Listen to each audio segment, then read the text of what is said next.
All right, so wrestling lesson tonight is going to be brief because, it's a long night. It's 10 o'clock, and I feel like we don't really have to do this. But Malarkey. It is. But because All Out happened, I wanted to talk about pro wrestling pay-per-views that were the gambles that paid off. Mm-hmm. I can't really talk about all of them because some of them are older, some of them don't have too much information, and some of them have different circumstances that have come above it.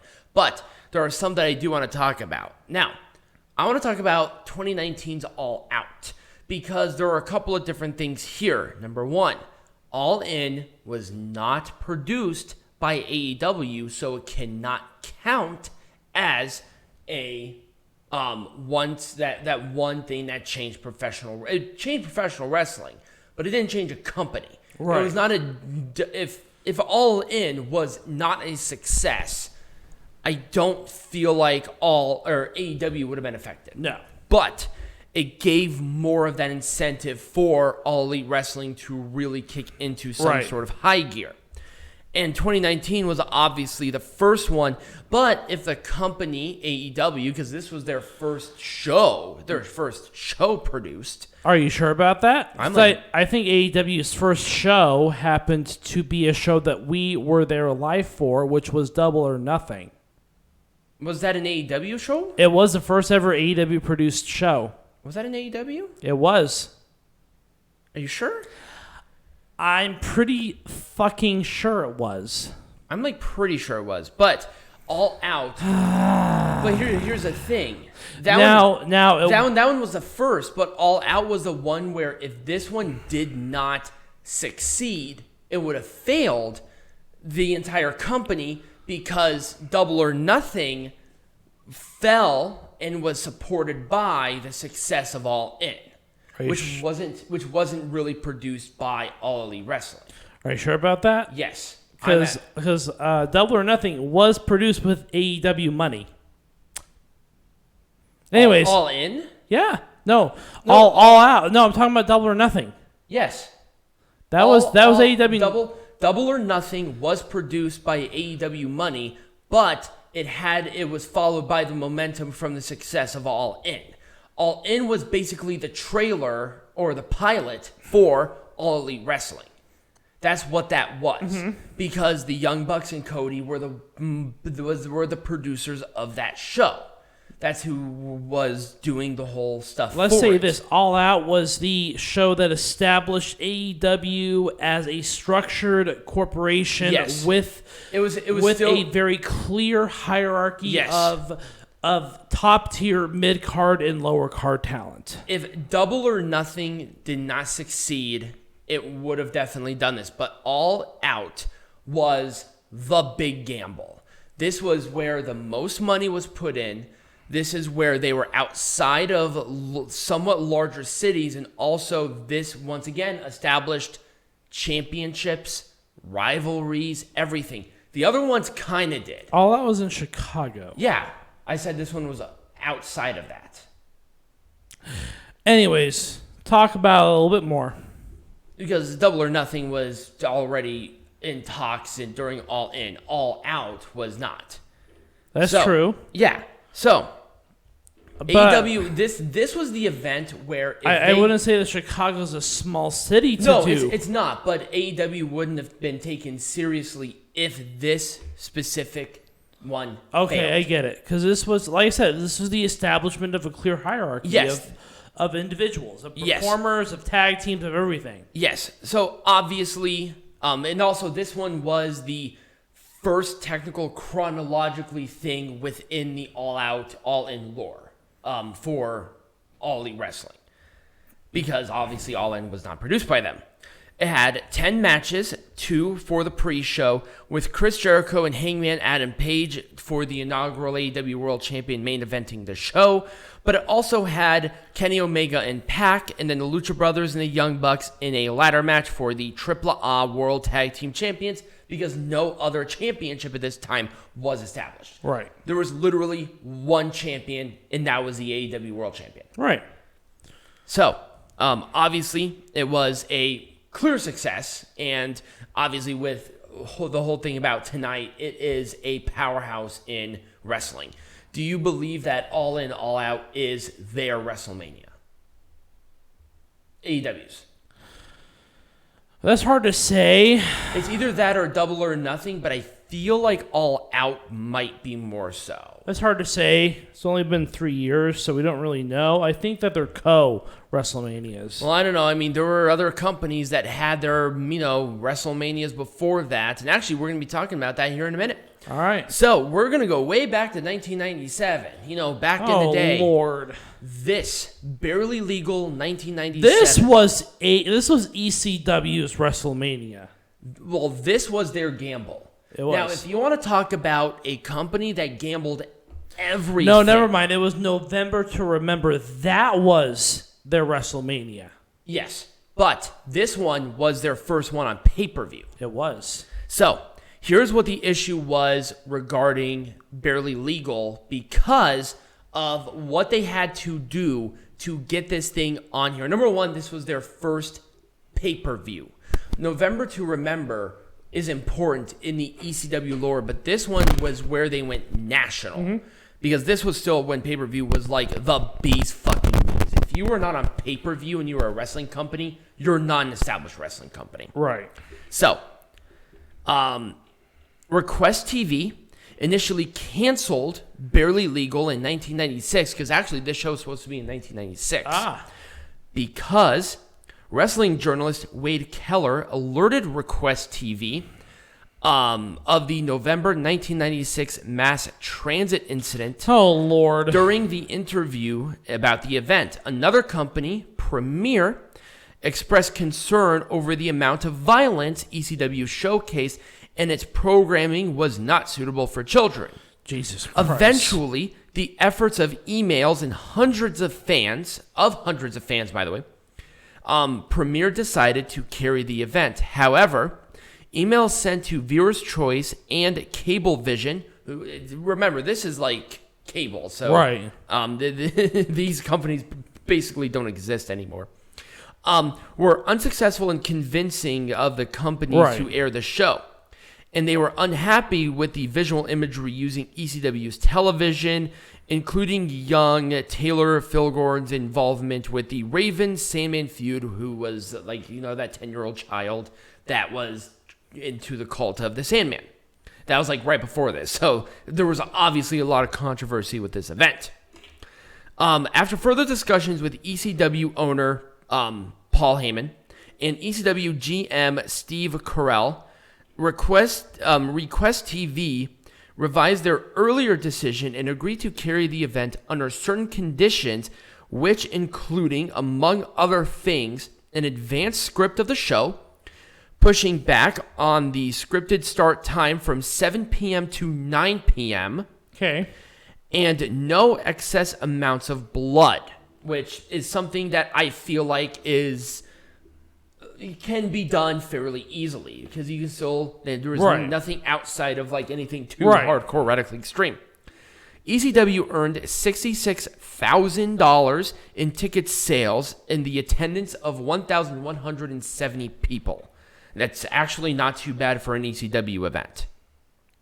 The pay-per-view received a buy rate of 0.26, which is equivalent to approximately 104,000 buys. But just keep in mind of everything that this fucking company went through. They got some fucking, eyes to the product. Right. At the very least, they got that. And also, 9 p.m., even then, that was fucking late. Right. That was very late. Yeah. The card included 9 matches, including 2 dark matches. Main evented by Terry Funk versus Raven for the ECW World Heavyweight Champion. The card also featured a 3-way dance between Terry Funk, Sandman, and Stevie Richards to determine the number 1 contender for the world title, which was actually the match right before the main event. And Rob Van Dam versus Lance Storm. They had to change a couple of different things about the actual event because certain people could or could not be in there because of certain restrictions. Obviously, they couldn't keep Raven out of there because Raven was the ECW World Champion going into the event itself. Right. So that one was kind of the thing. And here's the thing. If Barely Legal did not get on pay-per-view, ECW wouldn't have lasted until 2001. This was huge for ECW. Yeah. I feel, this was really where, because then after this, they were on pay-per-view all the time. Right. And also tape trading, because that was actually a thing. If you young whippersnappers don't know what tapes are, we might do a wrestling lesson on tape trading and professional wrestling. That actually might be interesting. What's a tape? Oh, Lord. Because Peanut Gallery is... You're not that fucking old. We were around tapes. We had floppy disks, for God's sake. Mick! Anyway, let's talk about WCW. Well, it was not WCW at the time, but it was Jim Crockett Promotions. Starrcade in 1983, a Flair for the Gold. And that's what this event was called, by the way. Oh, Lord. This was the first big move of Jim Crockett Promotions, or, the predecessor to WCW, made to want to go national and compete against McMahon since they were going national as well. And Jim Crockett Promotions had the stranglehold of professional wrestling in the South. Right. Because Charlotte, Georgia, Miami to a point, Jacksonville especially, those southern territories were very strictly this very old school southern wrestling that we know and love. Yeah. So, the company bought a $1 million production unit. Mm-hmm. It's a mobile production unit, so basically a production truck. Okay. For $1 million. And by the way, this is early 1980s, so that's a lot of money, actually. Yeah. And this was their first televised show that they used this thing in. And this was groundbreaking for closed circuit television. Nice. And also this is when closed circuit television was a thing, because this is when Wrestlemania, we will talk about that here in a moment. But Jim Crockett Promotions did Starrcade as their big time event to compete with McMahon to try to keep him away from the global expansion that eventually happened. Right.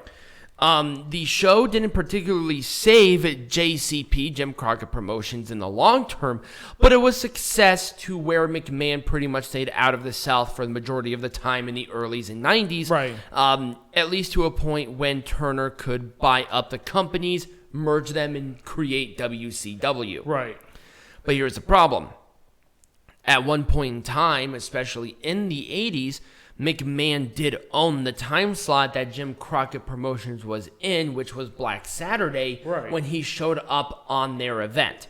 But, Turner bought them out in 1988 and continued that whole thing. Mm-hmm. And really, Starrcade was that big predecessor to make sure that McMahon did not get into the South for a very long time, actually. Right. And there are actually a lot of Southerners who will recognize WCW and Jim Crockett Promotions before WWF, even to this day, because that's what their pappies and their grandpappies fucking were raised under. We're going to lose all our Southern base, but it's fine. We are not Southern. Anyway, the card featured 8 matches and main eventing by Ric Flair and Harley Race for the NWA World Heavyweight Champion in a steel cage match. And the card featured Ricky Steamboat and Jay Youngblood taking on the Briscoe brothers, the original Briscoe brothers, Gerald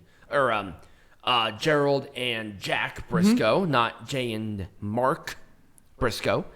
And then the NWA World Tag Team Champion, or for the NWA World Tag Team Champions, and Abdullah the Butcher taking on Carlos Colon, who is a piece of fucking shit. Wow. I don't like Carlos Colon. Anyway, let's talk about the big one. This was, I think, the biggest gamble of any professional wrestling company in the history of the world, and that is WrestleMania. Not just professionally, but personally for the McMahons. They refinanced and took out a third mortgage on their house to make this show happen, and had a meeting with all of the participants in this entire thing, stating that if WrestleMania did not go out with was not successful, essentially, they would all be out of the job. They literally told them that. And also the McMahons would have been on the streets. They gambled everything on WrestleMania. Mm-hmm. Literally everything. Madison Square Garden. This was the largest pro wrestling event on closed-circuit television in the United States at the time, with over 1 million viewers buying this on closed-circuit television. Nice. A technical glitch ended the closed-circuit broadcast early, and showings in the Civic Arena in Pittsburgh, Pennsylvania. To appease angry fans who pleaded to see this, WrestleMania was broadcasted in its entirety on local ABC affiliate WTAE-TV 2 weeks later as well. So even with that, it was still very successful. There were 9 matches on the card, with the main event being Hulk Hogan and Mr. T taking on Paul Orndorff and Roddy Piper, main eventing the show. Right. And then it also featured Andre the Giant and Big John Studd in a career versus $15,000 body slam challenge. And one match that I feel like a lot of people get wrong. Wendy Richter did not face a Fabulous Moolah at this show. She faced Lely Kai with the Fabulous Moolah in her corner for the WWF Women's Champion. And this is when, with Cyndi Lauper, with their things where they were skipping around. Now, with Mr. T, who was an enormous celebrity at that time, especially with the A-Team, are you kidding? And then with Cyndi Lauper's music video with Captain Lou Albano, this show would not have been successful. Right. Even with Muhammad Ali being there, if Mr. T was not wrestling and Cyndi Lauper was not there, because I don't think people realize how big these two were, this show would not have been as big as it was. And obviously, the gamble worked. We still fucking watch WrestleMania to this day, and there has never been a year where they miss it, including the pandemic.